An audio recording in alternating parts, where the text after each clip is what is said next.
வணக்கம் நேயர்களே. Super star Rajinikanth அவர்கள் கோச்சடையான் என்ற திரைப்படத்துல நடிச்சிருந்தாரு. அந்த படத்தை அவரது இளைய மகள் சௌந்தர்யா எடுத்திருந்தாங்க. இந்த படம் ஒரு அனிமேஷன் படமா வெளிவந்துச்சு. அதையடுத்து தற்போது ரஜினி அவர்கள் நடித்துள்ள படம் லிங்கா. இந்த படத்தின் படப்பிடிப்பு தற்போது நடந்து வந்துட்டு இருக்கு. இந்நிலையில லிங்காவை முடித்ததும் எந்திரன் 2வில் சங்கர் இயக்கத்தில் ரஜினி நடிப்பு இருப்பதாக சில மாதங்களாகவே பல செய்திகள் வெளியாகி வந்துட்டு இருக்கு.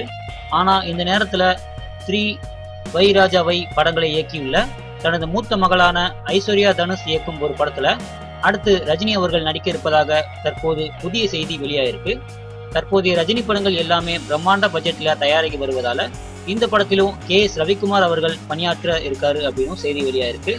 எதிர்நீச்சல், வேலையில்லா பட்டதாரி போன்ற படங்களை தயாரித்த தனுஷ் அவர்களின் ஒண்டர்பார் நிறுவனம் சார்பில் இந்த படத்தை தயாரிக்கலாம் என செய்திகள் வெளியாயிருக்கு. சரி நேயர்களே, மீண்டும் ஒரு சினிமா செய்திகளுடன் உங்களை சந்திக்கிறேன். நன்றி, வணக்கம்.